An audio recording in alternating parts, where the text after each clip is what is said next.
Bonjour, dans ce document je voudrais vous présenter le résultat de la production de cette année d'un potager amateur dans la région du Pays de Herve. Alors il s'agit d'un potager que j'ai cultivé au fond de mon jardin avec des techniques amateurs bio.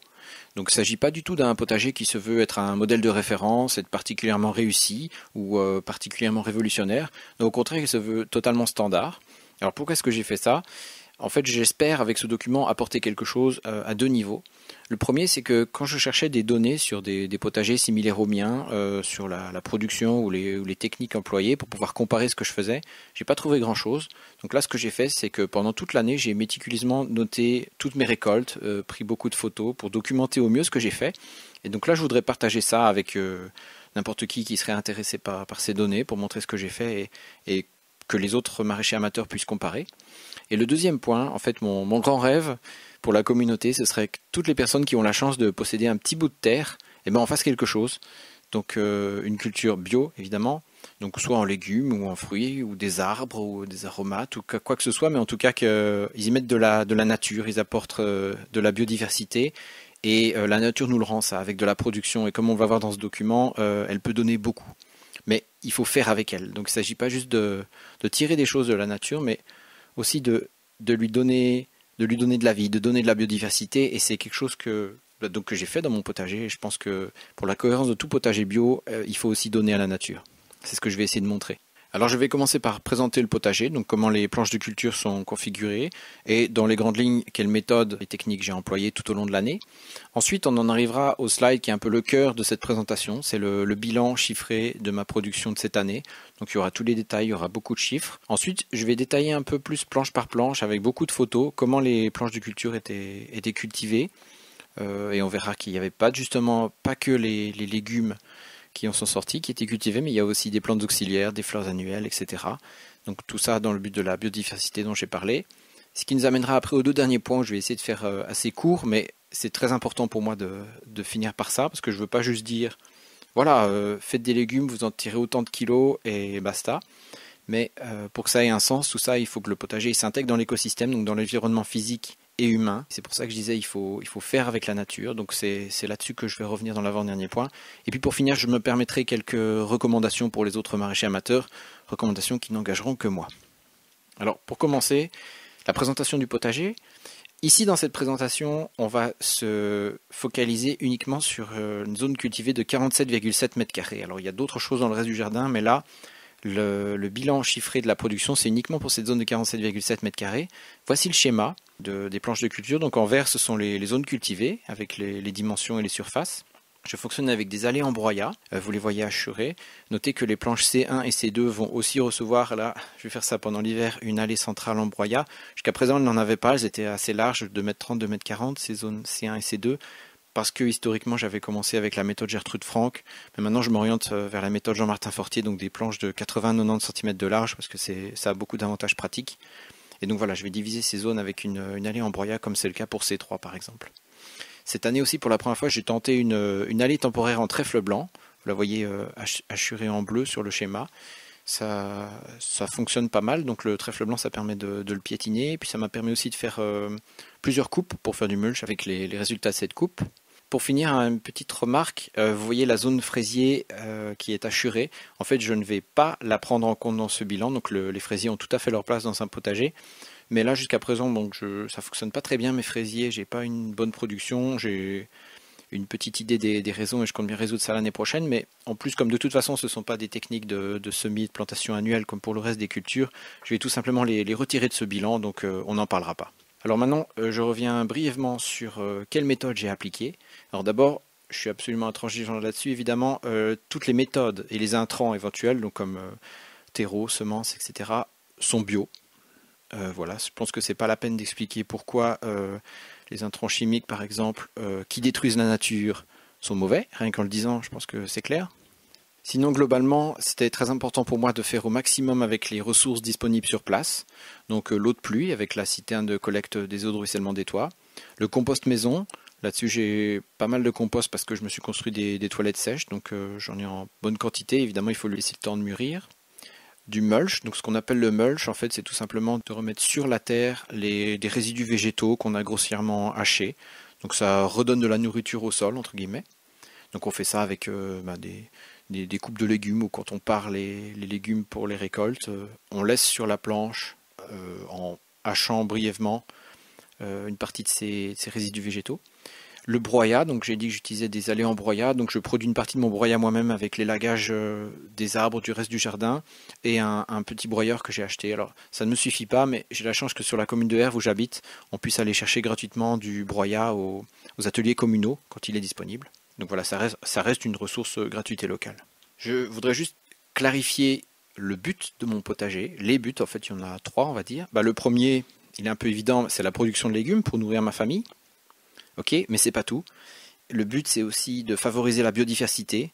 Je vais expliquer après pourquoi, mais c'est tout simplement pour que ça ait un sens. Produire des légumes, mais sans créer la biodiversité, en tout cas avec des techniques bio, ça fonctionne pas. Et le troisième point, qui est aussi en fait une condition nécessaire à la réussite de votre potager, c'est d'entretenir la fertilité du sol. Tout ça pour que on peut pas juste tirer du sol un maximum pour produire des légumes. Au bout d'un moment, il va s'épuiser, ou si on ne respecte pas les rotations ou ces choses comme ça, on va avoir des maladies et ça ne va pas fonctionner. Donc entretenir la fertilité du sol avec des amendements, la culture d'engrais verts, des choses comme ça, c'est un point crucial auquel il faut penser chaque année pour que chaque année ça puisse fonctionner. Un autre objectif, mais qui était totalement secondaire, c'était l'autoproduction de certaines semences. C'est dans un but aussi de pérennité des techniques. C'est l'idéal, évidemment, c'est censé faire ses semences soi-même. Alors moi, je suis juste capable de faire les plus faciles, les courges, les légumineuses. J'ai aussi fait les radis et quelques fleurs cette année. Pour tout le reste, évidemment, j'achète mes semences chez des semenciers bio professionnels, donc comme Semaille, Cyclanterre, Cocopelli, etc. Voilà. Avant de continuer, je voudrais que ce soit bien clair. Ici, on se focalise sur cette zone de 47,7 m² que j'ai cultivée sur une partie de mon jardin. Pour être cohérent avec tout ce que je vais dire par la suite, évidemment, je n'ai pas fait ces 47 m² et puis tout le reste du jardin laissé en pelouse. C'est évident que sur le reste, j'ai aussi planté des arbres, des arbustes fruitiers, des haies, bocagères, etc. Que j'ai fait aussi pour diversifier tout ça. J'ai construit une spirale aromatique pour produire des fleurs aromatiques. J'ai planté pas mal de vivaces à droite à gauche, des rhubarbes, livèches, cardons. Et même là où il me restait encore de la place, quelques autres petites planches de culture pour essayer d'autres techniques, des buts, des cultures de maïs, des pieds de tomates, des choses comme ça. Voilà, avant de passer aux chiffres, une photo quand même, une première photo du potager pour montrer à quoi ça ressemble. Évidemment là c'était mi-juillet, alors c'est super plaisant quand tout pousse, on a tellement de choses à regarder et à admirer, tout ce que fait la nature, c'est prodigieux, avec une petite graine, ça peut donner des plantes fantastiques. Et voici la découpe des planches de culture pour se rendre compte. Donc C1, C2, C3, C4A, C4B, C4C et C4D, donc avec les surfaces associées de chaque planche, puis on voit se dessiner les allées. Voilà, passons maintenant au slide qui est, comme je disais, un peu le cœur de cette présentation. Voilà, c'est le résumé de toute ma production de cette année 2020. Donc dans le tableau, il y a vraiment tous les chiffres. Donc pour chaque culture, le nombre de kilos ou de pièces. Alors, comme ça, à première vue, ça peut un peu choquer parce qu'on voit plein de fois, à plein d'endroits sur ce slide, le symbole de l'euro. Alors on se dit, quoi, ça parle d'argent? Non, je vous rassure, j'ai rien monétisé, mes légumes, on les a juste mangés avec ma famille et c'est tout. J'ai pas fait d'argent, et le but c'est évidemment pas de faire de l'argent. Non, tout simplement, je me suis servi de conversion, on va dire, en euros avec ces chiffres, tout simplement pour avoir une valeur étalon, un peu pour pouvoir additionner tout ça et donner un chiffre global. Donc j'ai pris pour chaque légume le prix moyen de vente constaté en bio, ce qui m'a permis de convertir chaque récolte en une valeur en euros. Et j'ai additionné tout ça pour vous donner un chiffre qui, j'espère, va peut-être interpeller ceux qui se demandent pour quel est l'intérêt d'avoir un potager chez soi, de faire soi-même ou quoi. Voilà, vous voyez écrit en gros en gras 702 €. C'est la valeur de ce que j'ai produit sur mon potager en 2020. Voilà, comme j'ai dit, je prétends pas que ce soit exceptionnel. Au contraire, je pense que j'ai fait pas mal d'erreurs qui font qu'il y a des récoltes qui n'ont pas été terribles.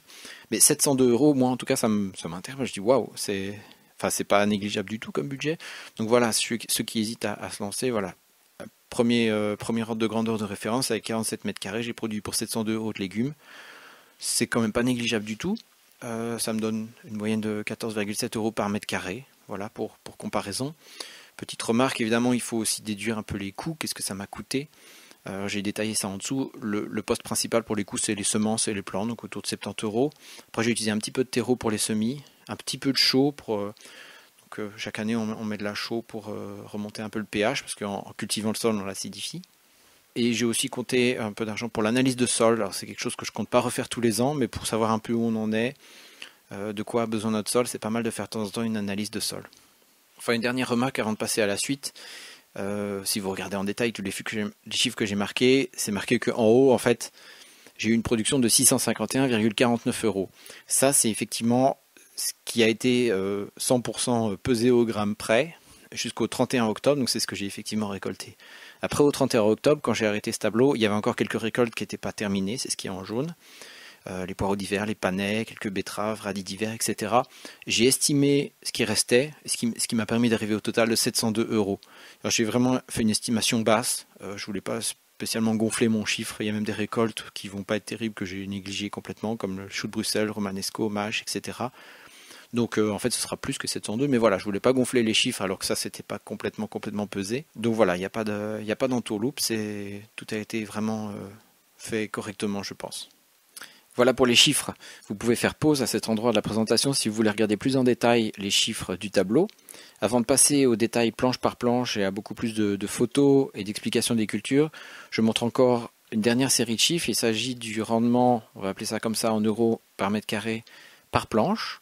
Donc on voit qu'elles sont toutes autour de 13-14 euros par mètre carré, sauf deux. C2, qui elle est beaucoup plus bas, donc à 10,75 € du mètre carré. Là c'est parce qu'il y a une culture de pommes de terre qui a pas bien donné du tout. Qui a un peu plombé le rendement de cette planche. Les pommes de terre ont bien marché, mais à d'autres endroits. J'ai mis plusieurs plans. Mais ici, pas du tout. Et alors, C4D, c'est le contraire. Le rendement est nettement supérieur, donc 24,70 € du mètre carré. Là, c'est tout simplement parce que c'était la planche dédiée aux courges. Elle a très bien donné. C'est une culture très vivrière, les courges. Ça fait vraiment beaucoup de kilos. Là, ça a bien marché. Donc, des potimarrons, des potirons, des butternuts. Je voulais absolument, dès le début de la saison, je m'étais dit, il faut vraiment que je réussisse ma culture des courges parce que ça va donner beaucoup de nourriture pour l'hiver et je l'ai bien soigné, bon, comme tout le reste, mais en tout cas les courges ça a bien marché et voilà, on le voit, ça a quand même beaucoup de valeur. Je suis très content. Évidemment, c'est une culture très gourmande, on ne peut pas faire que des courges partout et tout le temps, il ne faut pas oublier les rotations. Mais voilà, en tout cas cette planche-là, cette année, ça a super bien marché. Alors justement, le détail planche par planche, allons-y. On commence avec C1, donc là on voit une photo des récoltes, évidemment ça donne plus envie là quand on voit tous les vrais légumes qui sont sortis de cette zone. Alors à chaque fois, il y a beaucoup de variétés, alors que c'est pas des très grandes surfaces. Ici, c'est quand même la planche la plus grande, 12 mètres carrés. On voit qu'ici, ce qui a bien marché, il y a eu une ligne de haricots qui a donné 2,5 kg, un peu plus d'une ligne de poireaux d'été, aussi plus de 4 kg. Pas mal de laitue qui était elle plus en contre-culture, notamment après les navets.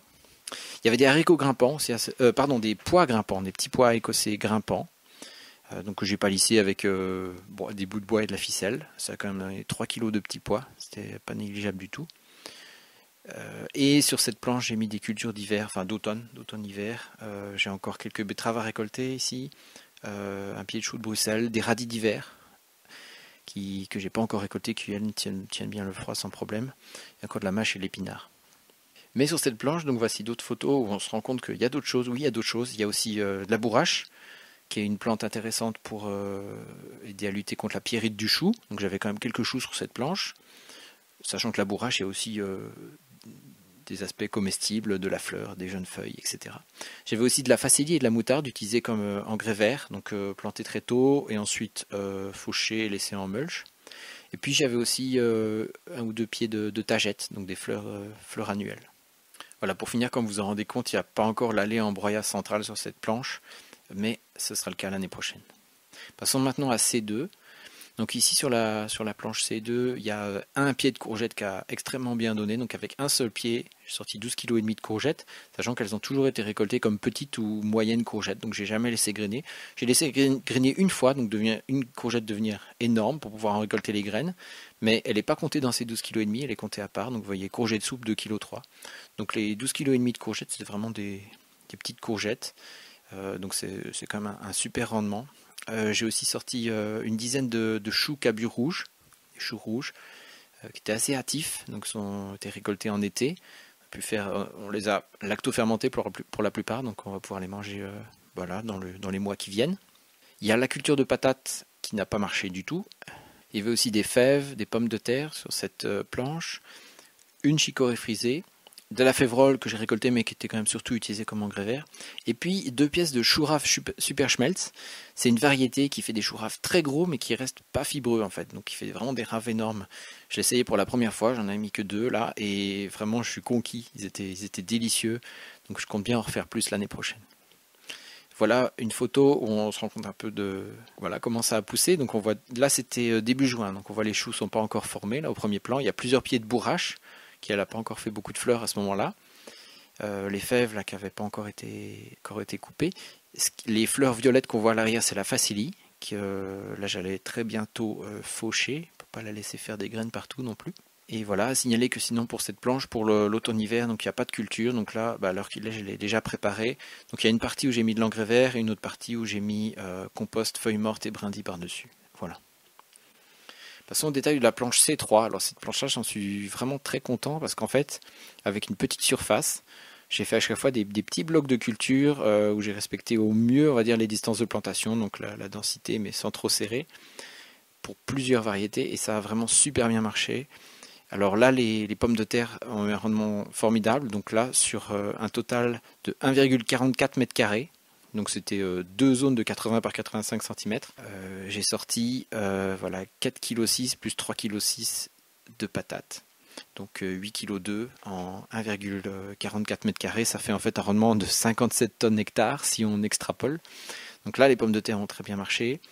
J'avais une petite zone de chou rave, donc pareil, c'était une zone de 80 par 85 à peu près qui m'a donné une dizaine. Les 12 n'ont pas poussé sur cette zone-là. Il y en avait 2-3 qui ont bouché des trous à d'autres endroits. Je crois qu'il y en avait 8 sur la zone dont je viens de parler. Là, c'était des chou raves plus petits, hein, pas les super schmelz. Je suis un grand fan de chou rave, un très bon souvenir de cette culture. Il y avait aussi plusieurs laitues. Une petite ligne de pois écossais, mais des pois nains, pas des grimpants.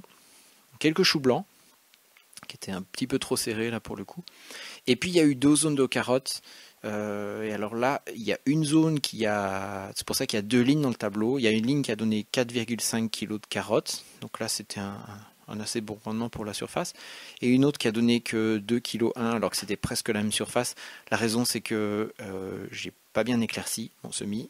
Et en plus, j'avais planté à côté de plantes trop proches, notamment un tournesol nain et une fleur qui s'appelle le cléome rose, qui ont pas mal nui en fait à cette culture de carottes. Alors sur cette planche, j'avais aussi de la roche rouge. J'en avais juste 2 pieds, c'était pour essayer. Je recommencerai. Donc la roche, c'est un peu un légume médiéval, un légume oublié, comme on dit, c'est un peu l'ancêtre de l'épinard. Ça se mange comme de l'épinard, les feuilles. Et en plus c'est super beau, on voit plus des couleurs pas trop habituelles dans les potagers, donc je recommencerai cette culture. Donc comme j'ai dit, j'ai aussi mis une fleur qui s'appelle le cléome rose, un tournesol nain, voilà, pour apporter de la diversité dans cette planche, un côté mellifère. Et j'ai aussi fait pousser un haricot d'Espagne. Alors c'était pas tellement pour manger les graines, c'était pour... en fait c'est un haricot grimpant qui fait plein de petites fleurs rouges. Et donc c'était vraiment sympa de l'avoir dans mon potager. Là on le voit sur la photo, c'est celui qui pousse sur le tuteur là au fond à droite. Là il n'est pas encore très haut et on voit pas encore de fleurs, mais ça a vraiment bien donné pendant l'été. Maintenant passons à la planche C4A. Là en gros il y avait une partie céleri et une partie oignon. La partie céleri, il y avait une zone de céleri rave, j'en ai fait pousser 10. Donc c'est une culture assez petit peu longue avec 2 repiquages, enfin premier repiquage en pot et puis après en terre. Et puis voilà, c'est des tout petits semis. Quand on sème les graines de céleri rave, ça fait vraiment des tout petits plantules. Puis voilà, on les voit pousser, puis ça finit par faire des grosses raves et des grands feuillages. C'était très réussi, ces 10 céleri raves, j'en suis super content. Et à côté, j'avais fait une zone de céleri branche qui a aussi beaucoup donné. On a récolté toutes les bottes en même temps, on les a fait sécher et on les a broyées, enfin transformées en poudre. Donc voilà, on a de quoi faire comme céleri en poudre pour les mois à venir. Puis l'autre zone, c'était les oignons. La plupart ont été récoltés en jeunes oignons. Et en fait, j'en ai eu très peu en oignons de conservation. Donc ceux qu'on voit sur la photo, ils étaient pas mal, mais j'en ai pas eu énormément plus que ça. Donc là, la culture d'oignons, elle n'a pas été super réussie. Sur cette zone, donc c'est la fameuse zone où j'ai mis une allée en trèfle blanc, dont j'ai parlé plus tôt. J'en suis content. Après, ça a été quand même... J'ai pu l'implanter qu'en cours de saison. Et en plus, ça a été quand même assez gourmand en semences. Donc, je ne sais pas si je vais refaire une allée comme ça tous les ans. Et à d'autres endroits, je ne sais pas. En tout cas, là, pour le coup, une fois qu'elle était installée, j'en étais très content. Et j'avais aussi mis Alors des tagettes, donc c'est ce qu'on voit là, buissonné là. Alors c'était mi-septembre cette photo, c'était devenu énorme les buissons. À chaque fois c'est un seul pied de tagettes qui pousse. Donc ça évidemment ça fait le bonheur de beaucoup d'insectes pollinisateurs en arrière-saison. Ces pieds de tagettes, donc je les ai laissés le plus longtemps possible jusqu'aux premières gelées. Maintenant les fleurs sont fanées. La planche C4B. Alors ici, en fait, la grosse récolte, elle est encore à venir. Il s'agit des poireaux d'hiver. Donc, je ne les ai pas encore récoltés, mais ils se portent bien. Vous voyez la photo à droite, là. Elle a été prise il n'y a pas très très longtemps. Et voilà, ils se portent bien. Je les garde pour le cœur de l'hiver. Sinon, j'ai une vivace. C'est un peu la seule vivace pour l'instant de mon potager. C'est un pied de mélisse. On voit la photo en bas à gauche. Qui est devenu assez gros, mais là, je l'ai rabattu en fin d'été. Et c'est voilà, pour le contrôler un peu. Donc mélisse, c'est cette plante qui donne, c'est de la citronnelle en fait, et donc c'est super aromatique. Les quelques fèves que j'ai récoltées ici, en fait, c'était plus en bouche-trou, en fait, les fèves que j'ai mises là, parce que je savais pas quoi faire de mes dernières graines. Par contre, j'ai récolté des chicorées frisées sur cette planche, 5 pièces, sachant qu'elles prenaient beaucoup de place, quelques choux. Sinon là pour la fin de saison, j'ai encore semé un peu d'épinards et de roquettes. Et voilà. Et j'avais aussi un tournesol géant. Là on le voit pas sur la photo. Là c'est tout en haut à droite là. C'est la tige qui part vers le haut. Donc c'est une variété de tournesol qui monte à plus de 2,50 m. C'était un peu le roi de mon potager. Il était magnifique. J'en étais super content. La planche C4C. Alors là c'était, on va dire trois lignes. Une ligne de panais, une ligne de haricots, une ligne de poireaux d'été. Les 3 lignes ont super bien donné, donc c'était des lignes d'environ 3,50 m parce que tout en bout de planche j'ai mis autre chose, j'ai mis un tournesol et quelques pommes de terre. Et donc sur ces lignes d'environ 3,50 m, j'ai sorti des belles quantités, voilà, presque 7 kg de panais, 2,5 kg de haricots, plus de 5 kg de poireaux, donc c'était vraiment des très bonnes récoltes. Il y a une zone aussi, voilà, je monte sur la photo suivante. Devant les poireaux, j'avais mis de la moutarde en début de saison, comme engrais vert, puis je l'ai mise en mulch par la suite. Et enfin, il y a eu 2 laitues qui ont encore poussé en bout de planche. Donc je suis très content de la production de cette zone. Et puis pour finir, la fameuse planche CKD, la planche dédiée aux courges dont j'ai parlé. Donc là, ça a vraiment donné des récoltes magnifiques. Des kilos et des kilos, on a à manger pour pas mal de temps là. Et moi qui suis un grand fan de butternut, là, j'ai été servi avec pas mal de pièces, je ne sais plus combien de pièces, mais en tout cas, ça fait un total de plus de 18 kg de courges butternut. Voici une photo donc, de ces fameuses courges. Là, c'était 15 septembre quand les feuillages commençaient à dépérir et qu'il allait bientôt être temps de récolter tout ça. Donc voilà un peu pour le détail de ce qui s'est passé cette année dans mon potager. J'espère que ça va vous donner des idées ou des points de repère ou des choses à commenter. N'hésitez pas à me dire si vous pensez que j'ai fait des grosses bourdes ou qu'il y a plein de choses à améliorer. Il y en a, mais je veux dire, si vous savez lesquelles, dites-le moi. Maintenant, je ne peux pas juste me contenter de vous dire, voilà, j'avais mes 47 mètres carrés, j'ai produit X kilos de machin et Z kilos de trucs. Non, ce serait pas, je peux pas m'arrêter là, parce que c'est pas ça, cultiver en bio. Quand on cultive en bio, on fait avec la nature, et donc tout ça, ça peut marcher, et c'est cohérent que si on comprend ce qui se passe, et qu'on fait avec la nature. Alors je viens de me répéter en disant au moins 2 fois faire avec la nature, mais c'est vraiment l'idée que je veux faire passer. C'est que pour que ça marche, il faut qu'il y ait une cohérence, il faut donc que ça marche dans les deux sens. On prend quelque chose à la terre et en même temps on lui donne, on participe à cette nature, en fait on fait partie de cette nature. Donc on est intégré. Donc c'est pour ça que le slide suivant, j'ai listé plusieurs points pour dire à quel point c'est important que votre potager il soit intégré dans l'écosystème. L'écosystème, c'est l'environnement physique, mais aussi humain. Alors le premier point, l'intégration dans l'écosystème humain, en fait c'est un peu du bon sens. Le potager, il ne fonctionne pas tout seul, il faut des gens pour s'en occuper. Alors attention, je combats férocement l'idée comme quoi certains disent il faut que pour faire un potager, il faut tout le temps s'en occuper, tout le jour être tout le temps dedans. Non, c'est pas vrai du tout. Les plantes, elles vont pousser sans vous. Par contre, oui, il faut être là à des étapes clés, il faut s'en occuper, il faut régulièrement intervenir.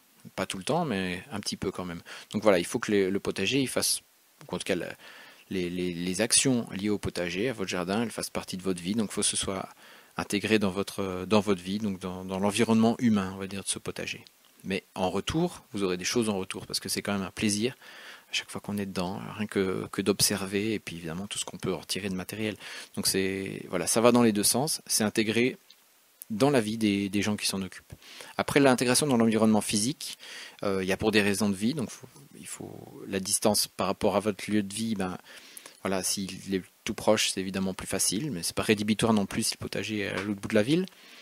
L'intégration paysagère aussi, la beauté de ce potager. Si tout ça, ça marche bien, bah, ça va marcher aussi pour vous. Vous aurez super envie d'y participer. Donc c'est une clé de réussite, cette intégration. Après, il y a aussi l'intégration pour des raisons pratiques. Donc comment votre potager est disposé, l'exposition au soleil, les ombres portées, l'exposition au vent dominant. Ça, c'est quelque chose qui peut nuire pas mal à vos récoltes. Donc c'est pour ça que souvent, une des premières choses, c'est qu'on met en place une haie brise-vent. Il y a le stockage du matériel qui est aussi crucial.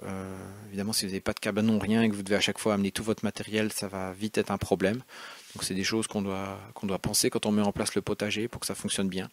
L'accès à l'eau pour l'irrigation, c'est un point vraiment important pour les cultures, aussi l'irrigation, surtout avec ce qui se passe en ce moment avec le climat. Donc voilà, tout ça, c'est des points qui sont importants à prendre en compte pour la réussite du potager. Le point suivant que j'ai listé, c'est les auxiliaires. Alors ça, c'est un point bien plus important qu'on ne le croit. Qu'est-ce qu'un auxiliaire? Un auxiliaire, le terme auxiliaire, ça désigne tous nos alliés au jardin, pas seulement ceux qui mangent les nuisibles, comme la coccinelle qui dévore les pucerons, mais tous ceux qui participent à l'équilibre du jardin. Donc par exemple, les vers de terre, les carabes, les hérissons, les musaraignes, les coccinelles, les cirfes, les abeilles, les bourdons, les oiseaux, etc. Quand on fait du bio, c'est impossible de faire sans eux. En tout cas, si on veut trouver un équilibre qui fonctionne. Et puis c'est aussi simplement du bon sens. Quand on cultive en respectant la nature, comme je l'ai déjà dit, on fait avec elle. Donc on respecte ses règles. On la perturbe un peu, c'est vrai, parce qu'on cultive, on intervient quand même, on la perturbe. C'est de l'agriculture. C'est pas juste de la récolte sauvage, mais justement, en intégrant les auxiliaires dans le fonctionnement de votre potager, vous laissez les règles de la nature reprendre leur place, en quelque sorte. Et je vais citer ici un court paragraphe du livre Des auxiliaires dans mon jardin, les attirer, les loger, les nourrir, de Blaise Leclerc et Gilles Leblay aux éditions Terre Vivante. C'est page 17, et voilà, le petit paragraphe que je voudrais lire, il dit ceci. Fleurissez votre jardin. Il faut donc laisser quelques indésirables ou ravageurs, comme les pucerons, pour que les populations d'auxiliaires puissent perdurer. Lorsque vous installez un potager, aussi bio soit-il, vous perturbez un équilibre écologique préexistant, une friche, une prairie, peu importe. Vous devez donc en recréer un autre, car ça ne se fait pas tout seul. Si vous semez des fèves, par exemple, vous allez attirer des pucerons noirs. C'est comme ça, ces pucerons adorent les fèves, vous n'y pouvez rien. Vous devez alors semer également des fleurs. Leur nectar attirera des cirfes et des chrysopes, lesquels pondront des œufs à côté des pucerons. Ces derniers disparaîtront alors bien vite, dévorés par les redoutables larves sorties des œufs de cirfes et de chrysopes. Voilà, fin du paragraphe. Donc vous comprenez donc qu'il ne faut pas porter toute notre attention uniquement sur les cultures en tant que telles, donc les semis de légumes, et puis rien d'autre, mais il faut aussi consacrer une partie de nos efforts à la mise en place et à l'entretien de tout ce qu'il y a autour et qui participe à l'intégration de notre potager dans son écosystème. C'est vraiment une clé importante du succès. Donc on l'a vu dans les photos que j'ai montrées avant, les plantes auxiliaires, les fleurs, etc. Donc tout ça, c'est un tout qui est lié au succès des récoltes. Et alors, le dernier point que j'ai mis sur ce slide, là, je me permets de dire quelque chose, je pense que c'est important, de dire l'importance de la cohérence dans votre démarche. Donc, comme je l'ai dit, on pourrait, mais ça me paraît pas cohérent de faire juste un potager dans un coin et puis par exemple laisser tout le reste du jardin être une bête pelouse. Parce que c'est un peu désert pour la biodiversité, la pelouse. Alors, pour que tout ça soit cohérent, soit complémentaire, autour du potager, on va mettre des haies champêtres, on va laisser des zones sauvages, des fleurs, on peut même créer une mare. C'est ok, ça se fait pas tout seul, mais c'est super pour tout le petit biotope qui va se mettre en place autour. Et puis aussi, pour la production, c'est-à-dire en retour pour vous, si vous plantez des arbres fruitiers, je vous assure, j'ai reçu des kilos de pommes, de prunes, de cerises de mes arbres cette année, donc c'est pas négligeable du tout. Et puis ça va aussi régaler les insectes. Donc des arbres, en particulier des arbres fruitiers, c'est tout à fait cohérent, ça a tout à fait sa place autour du potager. Aussi des plantes aromatiques, des plantes comestibles, tout ça c'est de la biodiversité, c'est de la variété, la nature vous dira merci et vous en profiterez parce qu'il y a aussi plein de choses qu'on peut utiliser pour nous-mêmes. Voilà, pour terminer, je voudrais finir par quelques recommandations. Voilà, c'est comme ça, quand quelque chose nous tient à cœur, on ne peut pas s'empêcher d'en dire. Puis encore une petite dernière couche. Alors moi, ma dernière couche que je voudrais mettre, c'est de dire ces différentes choses-là, essayer des choses. Donc ce qui est super quand on fait ça, donc quand on jardine, quand on cultive, c'est qu'on peut directement faire quelque chose et puis on peut difficilement faire des bêtises tant qu'on respecte la nature, tant qu'on n'utilise pas des produits, si vous voyez ce que je veux dire. On peut difficilement faire une connerie, voilà, au pire ça marche pas, au pire il fallait pas faire ça, c'est pas grave, mais essayer des choses, ça permet d'apprendre, ça permet d'expérimenter, et puis c'est super intéressant. Et en même temps, Se documenter, parce qu'en fait, oui, cultiver, c'est un travail manuel, mais en fait, ça correspond à une masse de connaissances inimaginables, en fait. Comprendre comment fonctionne la nature, comprendre toute la diversité, comprendre toutes ces choses-là, je pense que c'est presque infini, toute la documentation qu'il y a là-dessus. Donc vous avez de quoi faire, vous avez de quoi apprendre, et c'est passionnant, et vous pouvez vous documenter, et en même temps mettre en pratique, donc c'est quand même chouette, et c'est un peu le but de la manœuvre. Observez beaucoup. Je dis prendre des notes, vous n'êtes pas obligé de prendre des notes. Moi, je le fais beaucoup, ça m'aide, mais voilà, pas obligé. Par contre, observer, c'est quand même le départ de tout. Observer, il y a toujours des choses à observer, donc ça, c'est un truc incontournable. Et de toute façon, c'est un peu naturel quand on sort, quand on va dans son potager, même si on a une tâche précise à faire, on se dit oh là là, il faut absolument que je plante, c'est que je repique ça. Bah, on commence quand même par regarder à droite à gauche, ce qui se passe, il n'y a pas des trucs qu'on a loupés, et puis c'est comme ça que ça marche. Alors oui, une fois, ouais, enfin, 9 fois sur 10, en observant, on repère 4 ou 5 trucs à faire. Bah, c'est comme ça, il y a toujours des petits trucs à faire. Ils ne sont pas tous urgents, mais c'est en observant qu'on les remarque et puis qu'on s'en occupe. Ce que j'ai mis après, explorer le monde des semences, c'est quelque chose que je trouve déjà passionnant. Quand on regarde les catalogues de semences, pour moi c'est comme un enfant devant un catalogue de jouets. C'est super, tout ce qu'il y a comme variété à découvrir. Et c'est un levier vraiment très intéressant pour... déjà de jouer sur les variétés de légumes que vous allez semer pour vous adapter à votre sensibilité, mais aussi à votre environnement, et puis à ce que vous voulez. Il y a des variétés qui sont plus résistantes à certaines maladies, des variétés qui correspondent plus à un certain type de sol ou qui correspondent mieux à une certaine période dans laquelle vous allez les planter. Donc c'est vraiment un levier important pour résoudre certains problèmes, et puis aussi pour se faire plaisir en découvrant des choses peut-être des fois pas très connues et qui font vraiment plaisir à cultiver soi-même. Et puis le dernier point, voilà, j'ai déjà utilisé ce mot, la cohérence, c'est vraiment important pour moi, donc je voudrais vous dire, si je peux me le permettre, restez cohérent dans votre vie en général. Si vous êtes arrivé jusque-là dans la présentation, je pense que c'est que vous avez compris ce que c'est que de cultiver bio, l'importance de faire avec la nature, de la respecter, d'entretenir la biodiversité, la fertilité du sol, etc. Et si en plus vous voulez être acteur de ça en cultivant vous-même un jardin bio, pour être cohérent, vous ne pouvez pas derrière aller acheter des produits issus de l'agriculture dite conventionnelle, où on a pulvérisé je sais pas quoi pour tuer les sols et les insectes, où on a rasé une forêt je sais pas où pour produire du soja OGM, etc. Ça peut pas être cohérent, vous pouvez pas faire ça. Et donc si vous faites pas ça, vous n'allez pas participer à ça, et si tout le monde suit cette voie-là, on a peut-être une chance de l'arrêter et de s'en sortir.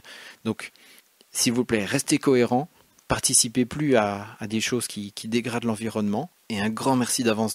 Et puis pour finir, là, je vais citer Pierre Rabhi, que vous connaissez sûrement, et il a dit un jour « Cultiver un potager, ce n'est pas seulement produire ses légumes, c'est apprendre à s'émerveiller du mystère de la vie. » Merci beaucoup.